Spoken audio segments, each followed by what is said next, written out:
Hi guys, welcome to Let's Discuss The Walking Dead. This is for Season 5, Episode 6. One thing that kind of irked me, this isn't about the actual episode, it was about The Talking Dead last night, the after show. I think at the very end of their show last week, um, they advertised the wrong people that were supposed to be there this week. Because I don't remember them advertising the three people that were on the couch last night. I think it was I think it was uh, one of the women on the show. Uh, I think Rosita was like the second picture. Then I remember that Tara was going to be the third person that was going to be on the panel. I remember that because I don't know for some reason she just couldn't make it next week or whatever, but they didn't have her advertised at the end of the show. So, um, but yeah, it just kind of irked me a little bit that they made that big of a mistake. I know it's not like a huge mistake or anything with like major consequences or anything, but it did just irk me a little bit. So, as for the actual episode, the first place I'm going to start off with is when Daryl and Carol were in the car. They were following that police officer that was going around.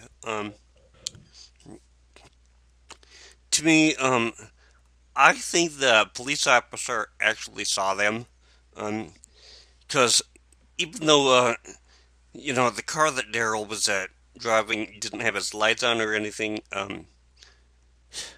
I think the cop would have actually known that there was like some massive movement behind him, not too far away. Um, could have probably heard the engines, especially when he shut off his own engine. He could probably hear the engine behind him. Um, plus, the big giveaway, at least to me, would have been when that walker was right outside Carol's window and was banging on it. And you could tell that the cop actually stopped for a second before he got into his own car again. Um, and to me, that would mean that he would have thought something would have been up. Because why didn't the walker just go right away after him? Why did he spend a little bit of time pounding on the glass of that car? There could have actually been somebody in there, that kind of thing. Granted, it could have been like a little animal, like a mouse or whatever, but you know, um, human being would have probably been a little more tempting to actually get out, considering he was out in the open and whatever would have been like inside the car or whatever. Um, so yeah, I think that he knew that he was being followed. So I think um, in the next episode next week, when they try to go to the hospital, I think they're probably going to be facing a little more resistance than they actually thought they would. I was thinking about that halfway house. The two walkers that were inside that what was supposedly the older female and the younger female, mother and daughter, that kind of thing. I am wondering exactly how long that they were there. Um, I kind of wonder, did they turn like run away and were actually in that place, or did they just go there because the mother and daughter thought that it would be a safe place to go until uh, this entire thing blew over, that kind of thing, and just died of starvation or what, which would be a horrible way to go. But um, I kind of wonder exactly, why they were there. Who knows?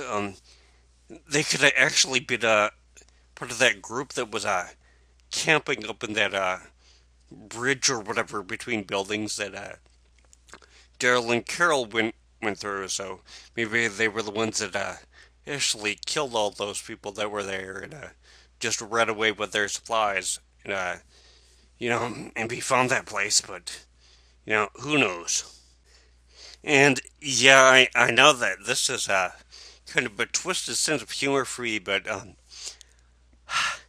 I found it really funny. The fact that that tent was moving around from the walkers inside.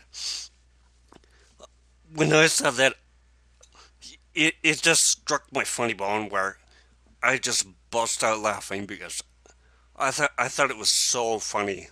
Um, yeah, I'm sure that probably a whole bunch of people out there don't find it like that funny or anything, but I just found it hilarious. And when they were in that office and Daryl was kind of nitpicking that guy's painting that he had up in his wall. I know the character of Daryl is not supposed to be like the most cultured person or anything, but I kind of wonder what he considers art. Um, because yeah, apparently it's not like a modern art or anything. So not that I'm a fan of modern art either. So um, because yeah, like he said, it looks like a dog sat and paint and wiped its ass on a canvas. So when Carol and Daryl went back over the bridge, I know they kind of talked about it last night on the Talking Dead, but I didn't have so much of a problem as with Carol putting the gun out first, then crawling through, um, because they had no idea that Noah was going to be there. So I know that they gotta kind of protect themselves, but what I think would have probably made more sense is if Daryl had handed her the machete that he picked up. Oh wait, he hadn't picked it up yet. Okay, if he had handed her, a sharp knife or whatever, and she put that through first, then I could kind of understand that because um, if one of the walkers that was out there that they didn't know was like in one of the sleeping bags or whatever and got out that kind of thing, or if maybe one had slipped through the other side of the door or something like that, or had actually busted out of the tent or whatever that kind of thing. Then I think she would have probably wanted to use the knife. Not only because it would be quicker, but it also wouldn't make any noise. Um, and uh, if the police or whatever were downstairs or whatever, then they would have heard that and come up, that kind of thing. So, um, who knows? But anyways, yeah, I think it was really stupid of her to actually put out the gun first. I would have put out like a knife or another sharp object for her to get easy access to when she went through. Um, then when she was through, then I would had Daryl move the rest of the stuff like in between them, that kind of thing. Then come through the door. But yeah, I just think that it was really stupid of them to actually do it that way. So I do get to say that I really like the fact that they did a lot of stunt work with especially with the van drop.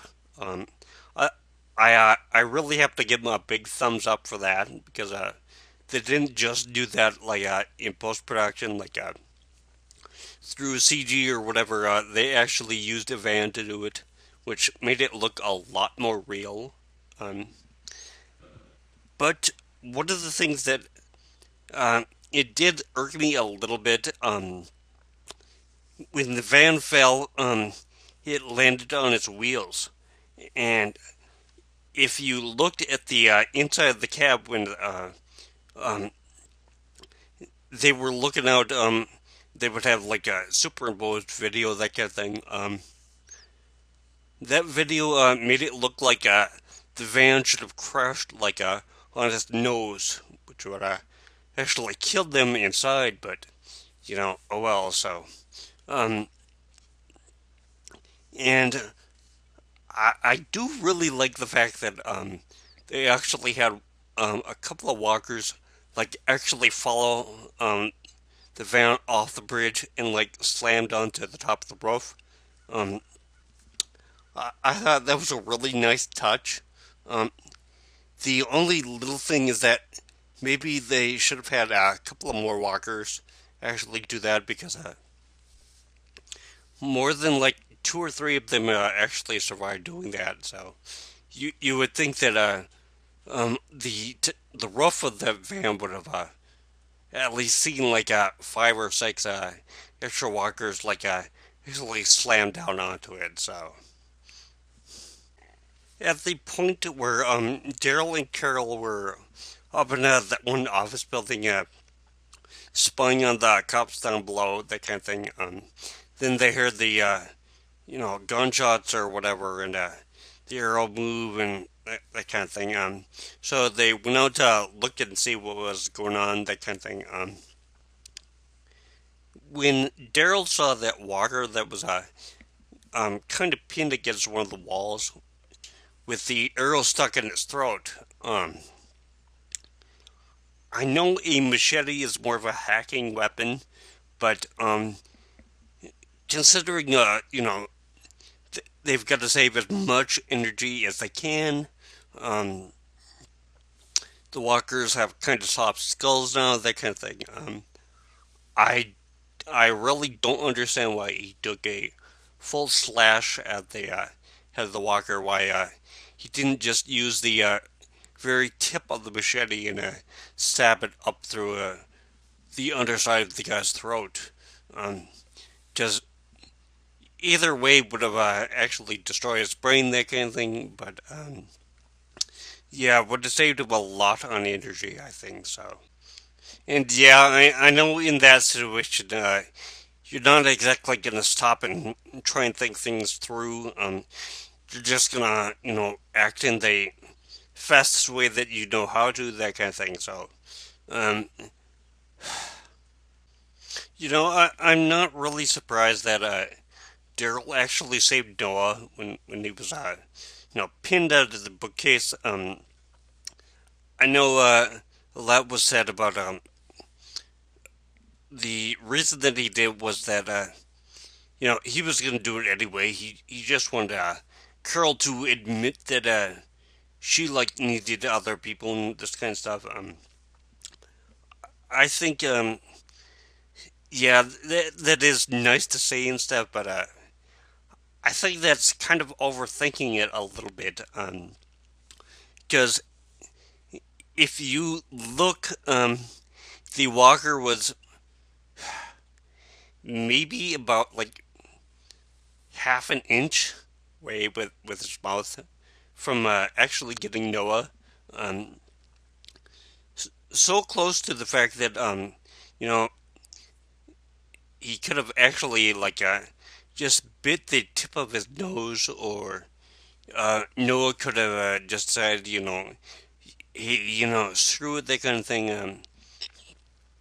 I might as well just let them finish me off, because these people are just gonna stand around and torture me, that kind of thing. So, um, fast forwarding to next week's episode, the little clip that they showed of what was supposed to be happening in one of the scenes, um, where they were gonna cut off the um, life support and stuff for Carol.